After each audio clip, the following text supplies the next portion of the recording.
இந்த பருப்பு உசிலி எப்படி பண்ணுறதுன்னு பார்த்துருவோம். நான் இந்த 3 புடலங்காய் எடுத்து வச்சுருக்கேன். இது தொலி சீவி பொடியை நறுக்கிடலாம். இது ஒரு அரை கைப்பிடி துவரம் பருப்பு ஊற வச்சுருக்கேன். இந்த புடலங்காயை இந்த மாதிரி தொலியெல்லாம் சீவிட்டு பொடியாக நறுக்கி வச்சுக்கிடுவோம். நறுக்கிட்டு காமிக்கிறேன். நான் அந்த புடலங்காய் நறுக்கிட்டேன். இதை கழுவிட்டு வரேன். இது குக்கர் ஓப்பனில் வச்சு தான் அந்த புடலங்காயை போடுறோம்னா போட்டுட்டு காமிக்கிறேன். அரை உப்பு போட்டுக்கிடுவோம். நம்ம இதுக்கு வெயிட்லாம் போடலாம், சும்மா மூடி வச்சுருக்கோம் இந்த குக்கரில்.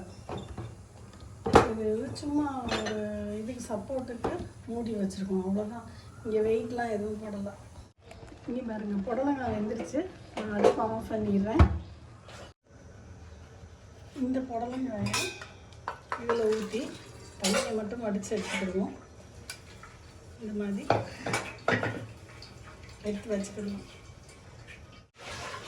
இந்த ஊற வச்ச துவரம் பருப்போட 2 மிளகாய்த்தூள் சேர்த்து அரைச்சிட்டு வருவோம் மிக்சியில் போட்டு.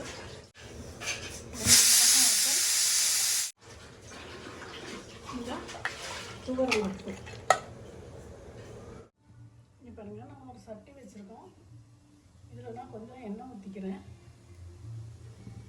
இதெல்லாம் எண்ணெய் ஊற்றிருக்கோம். இதில் கடுகு மட்டும் போட்டுக்கிறோம். நம்ம தண்ணி ஊற்றாமல் இந்த மாதிரி ஒன்றும் பாதியமாக அரைச்சிருக்கோம். இதில் கொஞ்சம் பெருங்காயம் போட்டுக்கணும். கடுகு வெடிச்சிருச்சு. இந்த இதெல்லாம் நம்ம போட்டுடலாம். இப்போ அடுப்பை சிம் பண்ணிக்கோங்க. சிம் பண்ணி இதை நம்ம போட்டுருவோம்.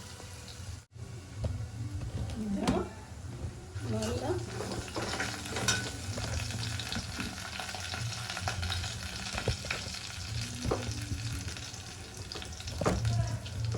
இந்த மாதிரி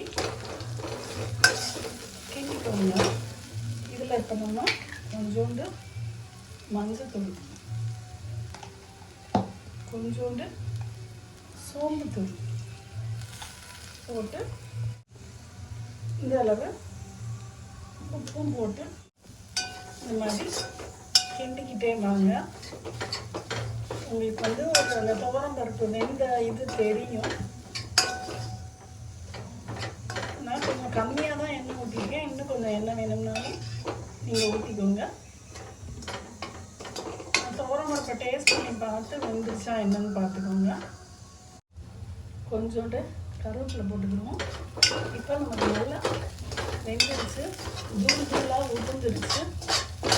இதுக்கு மேலே வச்சுருந்தா அந்த சாஃப்ட்னஸ் போயிடும். அதனால் இந்த ஸ்டேஜில் அப்போ கொஞ்சம் தேங்காய் போட்டுக்கிறேன். தேங்காய் கொஞ்சமாக போட்டுக்கோங்க, போதும். நல்லா ஒரு கிண்டிட்டு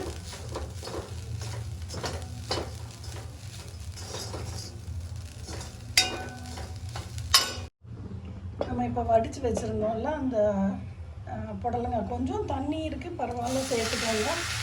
அதெல்லாம் ஒன்றும் சேர்ந்துடும்.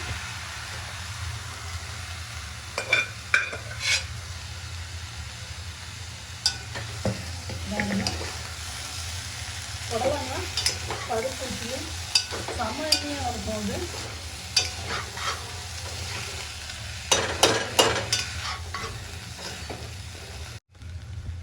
அவ்வளோதான். நம்ம ஆஃப் பண்ணிடுவோம். ஒரு 2 நிமிஷம் அடுப்பில் இருக்கட்டும், அப்புறமா எடுத்து பார்த்துக்கிடுவோம். நம்ம இப்போ ஒரு 5 நிமிஷம் ஆயிடுச்சு. நம்ம இதில் எடுத்து வச்சிடலாம்.